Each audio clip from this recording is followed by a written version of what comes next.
I try to help people understand that our brain's nothing more than a massive organic goo. It's a data gathering type of instrument. Takes in all this data from all the senses, and it's our mind that takes this data in and turns it into thoughts and shapes, shifts, sorts them. And unfortunately, Victory, our mind is sometimes like a politician. If it tells a lie loud enough and long enough, sooner or later you begin to believe it. All right.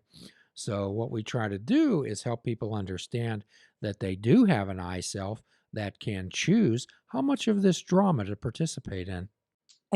I agree with you, but even getting to the point of accepting that as an option is so difficult that I don't even know how to lead the horse to water on that one. Okay. Well, that's another thing we often say, and I use a lot of 12-step analogies. I know you know that. We often say in the 12-step world, you can lead a horse to water, you can't make them drink, however, you can make them thirsty. So quite often we want to ask ourselves, well, how's my way working? How's my way working? Mm. Now, how's my turn at the wheel? And we've discussed this before, and I definitely want to speak about to this tonight also, is that I try to get across the concept to people that we're spiritual beings. We just happen to be having a human experience, and it's this way tie into this human experience that really doodles our life up. And that victory, life is absurd. And I usually tell people when you have a good grasp on all those three things, I'll have more issues at that point than you do, and our work will be done. I think it can be fun, as absurd. I think I mean, laughing at the absurdity, I think that's really that's helped me so much. Like, even in my I just did a DBT, dialectical behavioral therapy intake, over at one of the public New York City hospitals. And, I'm making jokes, like, the whole time because I can't help it. And my favorite joke, which isn't a joke, but it's a joke to me, but my favorite joke was that I took these 2 tests, right? And one was to assess how depressed I was. And I was like, not top tier, just below, not severe, but very depressed. And I'm like, "Well, duh." And then I took this other test, same name on the test, like, I think it was Beck, Yes. and it was hope. And all of the hopefulness was I was, like, off the charts. Like, I didn't get to see these scores, right? I Uh, saw the depression score, it was obvious, but yeah. the hope score, I mean, just, like, I can't even imagine what my life would look like in 10 years. It'll look like false. My life is amazing 10 years ago. Are you kidding? Not ago, but in the future. Like, I have all this hope for the like, my hopefulness is just, like, off the charts, but I'm super depressed, so I guess that's how I'm not killing myself. Well, Beck's revised depression inventory is a pretty standard type of depression assessment that's given to people. But I'm particularly interested in that hope assessment of yours. It was fascinating to me because I would say that all of my answers of, like, the 10 questions were wicked hopeful, right down to the really easy one, like, I don't have hope for the future. No, I have tons of hope for the future. That I can't imagine what my life would look like in 10 years. I can think of so many different ways it would look, and, I focus on the ways in which it would look good.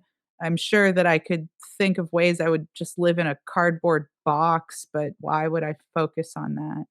I mean, people do actually. People focus on that, I think, way too much when they could be utilizing that time and brain space to focus on how they could own their own home, for example. Like, that's where my mind is at. It doesn't have to be where your mind is at. Maybe you just want to have a dog someday and, own your own pet. Sure. Doesn't have to be a whole building. Well, part of positive visualization, Victory, is certainly one way to do it. However, sometimes what I use is a stoic negative visualization type of practice. When somebody tells me and they imagine this scenario, and I say, okay, let's imagine the worst possible outcome that could occur. and then let you and I step back and determine the realistic probability of that happening, and then yet lets you and I take proactive plans and steps to avoid that happening. So normally, well, if a person chooses to dwell into negativity, that's generally the type of route I take. If you commit a crime, you go to a defense attorney. If that defense attorney has any wherewithal about them, first of all, they'll tell you the worst possible thing that could happen to you. Then they're going to say, okay, here's the realistic possibility of that happening, and here's how we're going to be proactive to not make that happen. I find that that helps a lot with people with depression. I do that as well because I have, people frequently who reach out to me, because I'm very vocal about mental health awareness, Yes. and, so they reach out to me pretty frequently, and I am very concerned about the amount of doom that is circulating right now because I'm not in it.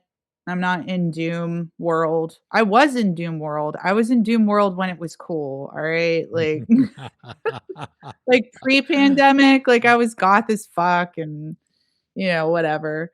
I'm still super goth at heart.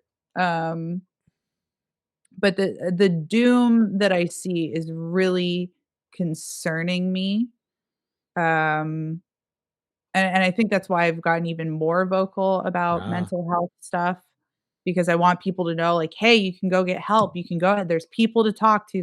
There's phone lines, there's service centers, there are, mobile units. There are all kinds of ways to reach out, talk to your friends, talk to your family. Everybody is experiencing something, and even though I'm like, "Oh, I'm not in the doom," I have my own stuff. I'm just not doomsday about life. Like, well, before we started and you said something like, "If shows come back." Of course shows are gonna come back. Of course we're gonna gather again. Like, I it may take varying degrees of time to get there, but there isn't a reality barring straight authoritarian rule, and even then, China is getting along just fine. They're out gathering in China right now because they're so strictly authoritarian and their lockdowns are actually lockdowns, which we don't have lockdowns, correct. children. We have shutdowns, we have selective shutdowns, and we have freedom mostly. Um, I say mostly because some of the guidelines and some of the executive orders I do not agree with. However, we have a lot more freedom of movement than possibly, I don't know, any other country on the damn planet right now, at least any country that's dealing with coronavirus. And it really, again, depends on how you look at it and how you perceive the way things are There you being dealt go. with because Perception. yeah. So, of course, I was teasing you before, but what I often ask people to do, and I know you do the same thing, is to develop a mind of awareness rather than a mind of fear. When we have minds of uncertainty, our minds tend to drift toward anxiety, worry, and fear. So we want to help people deal with the uncertainty of the situation. And the only way we can do that is to present actual facts, which victory, that tends to be a uh, real issue. And before we talked about this, you and I talked about people having delusional thinking, and that's holding on to firm, fixed beliefs despite solid evidence to the contrary. So you mentioned that could apply to many people, and I'd like to get your thoughts on that, So this is a great time to plug my news show. please. Yeah, because I host a weekly podcast that covers primarily coronavirus news. I cover New York City, but I aggregate reports from all over the world on how different localities are reacting to coronavirus in their state, city, country, wherever they're at. And we do cultural stuff and we covered the civil unrest as well. So we're not necessarily limited to COVID-19 coverage, but we do like to focus on it. And I, as a journalist, have a degree in journalism from Edinburgh University. I like to report on COVID facts because there is some degree of solid reality to the COVID facts, unless you really want to go into conspiracy. Is fine, I guess, for you. Not you, Jim, or you, Sorg, I don't think. But, for the others, I mean, if they wanna take it there, they can. That's the American way. But I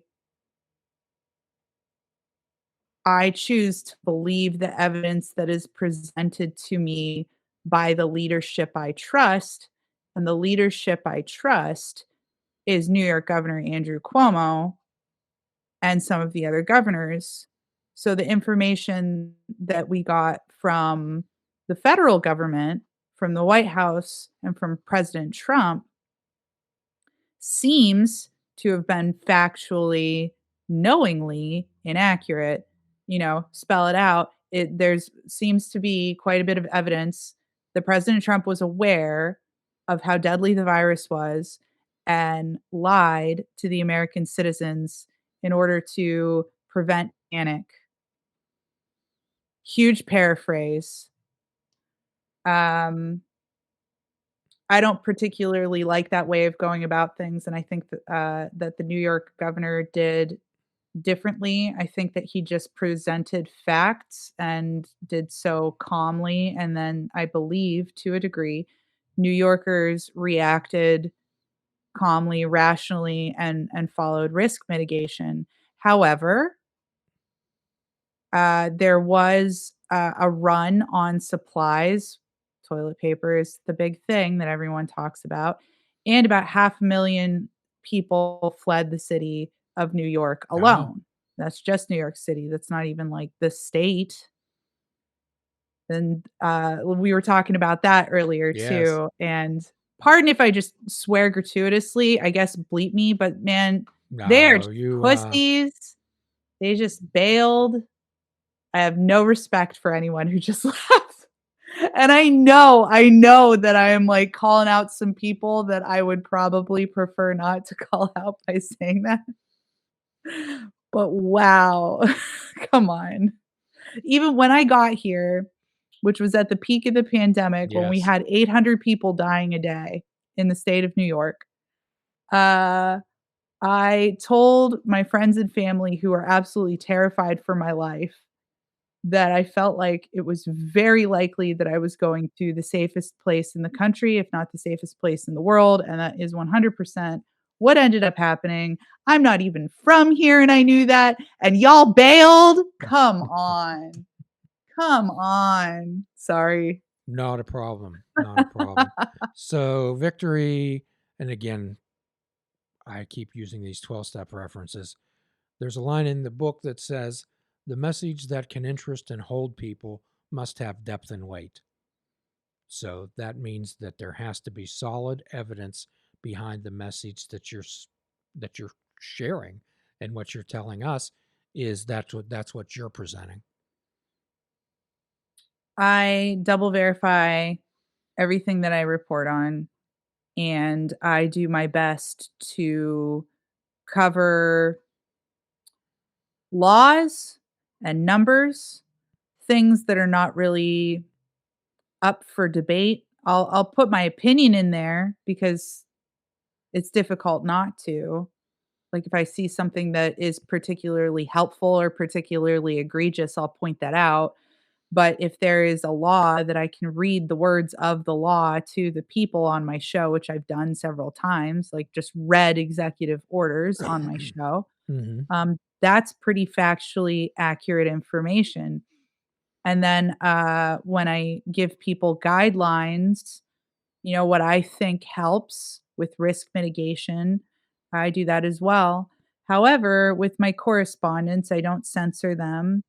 They're allowed to present the facts in whatever way they want and then add to that whatever way they want. When I say present the facts, I mean they will give the number of COVID deaths, which I know is also disputed, but we just cite our sources. I have different numbers than I see in the New York Times, for example. The New York Times will use Johns Hopkins. Johns Hopkins is actually my backup. I use Worldometers. Worldometers has multiple set of sources cited for all of their numbers. Johns Hopkins is just Johns Hopkins. So I like to go to default Worldometers myself. My correspondents use different sources. They say what sources they're using. They give us numbers. They tell us what the laws are. And then they may add some op ed or some further information. But I've had people who, I've had anti-maskers on my show.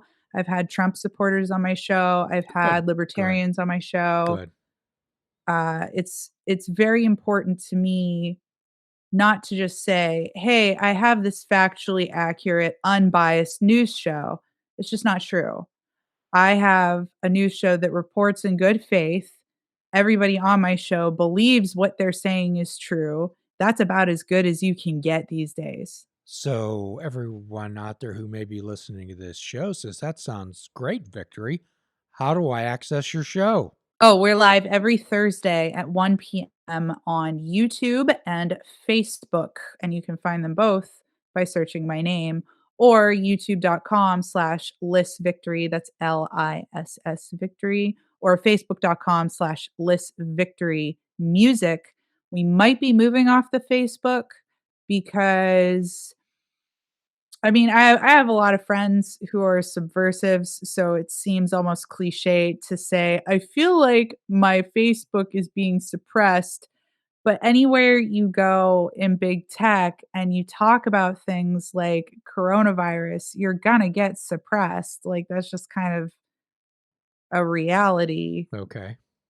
I mean, I can cite sources on that, so Okay. Well, earlier today, and we'll put a link up to your site on our thank you. page. However, we talked about confirmation bias earlier, and one of the cognitive biases that we all have and share, is the confirmation bias. Is there where we seek out information that confirms our existing belief, mask, no mask, whatever. But you can, it's in pedestrian world, it's called cherry picking. Oh, you can also just find the whole tree if you want. It's all there. 'Cause I'm out there in the fields of cherry trees looking at all of the cherries, Right. So we want to and look, it is, we want to present stressful. all the cherries, right? Not just to pick up. Have you ever heard this, the saying that statistics don't lie, but liars use statistics? Yeah, yeah, definitely. Hmm.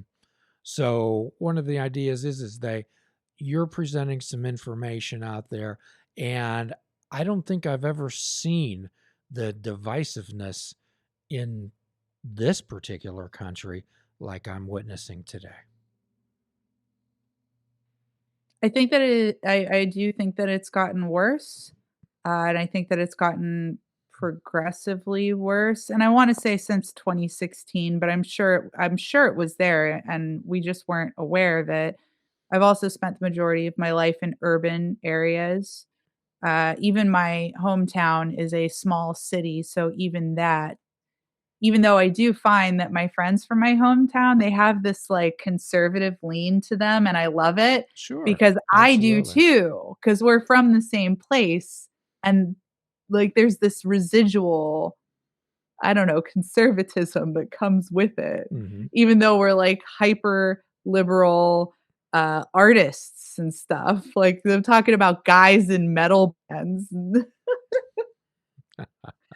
It's very funny to me. Well, when we're talking about conservatives, let's say the term conservative 20 years ago would have had an entirely different connotation than it does today. Well, yeah, and then there's, like, the new right and the new left, which is not to say the alt-right or the but yeah, there's a new right and a new left that's super fun, I think, because they're populist, I would say. That would be a good way to sum up the new right and left, or the, um, newer, younger conservatives, newer, younger liberals. not neoliberals, that's different. You wanna talk politics with me, you're gonna get into music genres. That's how detailed it gets. Cool. Well, Is it and black metal or is it death metal? well, I try to simplify things and ask people what's the right thing to do. And as long as you're doing no harm, you can do as you choose. As long as you're doing no one any harm. And what's the right thing to do? How would you like to be treated? How would you like your mother or your father or your brother or your sister or your partner to be treated? And do the same. How would you like to be treated? This simple thing goes back, the Bible's Jesus didn't come up with this either. It's about do unto others as you do unto yourself. Love your neighbor as you love yourself, which tells me that you can only love someone, Victory, as much as you love yourself. Well, how about this one? Uh, do what best takes care of you. Well, and we're throwing cliches around, so I often tell people that what's good for you is good for everyone. Mm. What's good for you is particularly when I deal with mamas, okay? Mamas seem to have this template of being all self-sacrificing, and because that's what a mama should do. And if you don't do that, then somebody picks you up and takes you to mama prison. However, I try to impress upon people what is good for you is good for everyone around you. What is good for you is good for your children. What is good for you is good for your partner. What is good for you is good for your friends. And that doesn't seem to be that's a hard concept for people to grasp, Victory. I can tell a story about that. Please. I was very involved in the Occupy Wall Street movement in 2011. And I was also borderline homeless, meaning I slept on people's couches and whatnot. I slept in my car. And I slept at Zuccotti Park. This story is from Erie, though, my hometown, Erie, Pennsylvania. I also slept in Perry Square, which they reconstructed so that people couldn't sleep there anymore after this happened. Ah, Because I don't know, the government is at war with the homeless. Not factually accurate, questionable opinion statement. So,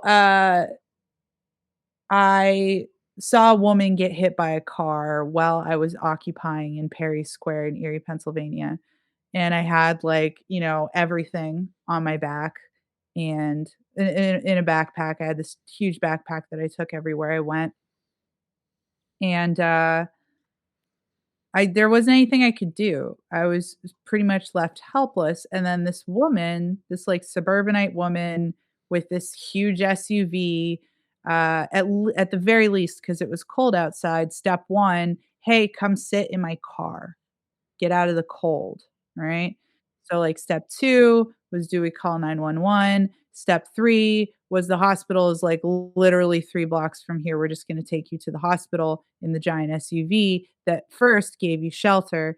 And when I saw all of this happening, I realized how ill-equipped I was to help others because I myself was destitute and in such a bad, situation. So my financial situation not being good has kind of been a running theme for all of my adult life, and part of why I've come to New York, one of the most expensive and greatest cities in the world, is because I very much intend to change that. And it does seem that most of the things I set out to do, I accomplish, whether or not it ends up being fun as I thought it was, or just a total shit show. I do manage to get it done. So we'll see. I'm very confident. so you're making choices and you're dealing with what's right in front of you. And as always, you're participating in the process without just focusing on the outcome. Yes. So in the story with the woman who had a car, I don't want a Yes. car, but she had a foundation with which she could help the other woman who was hurt. Hmm. So I would like to have a family, and my whole life has basically been uh, I want to say that Okay, here, let me phrase it this way.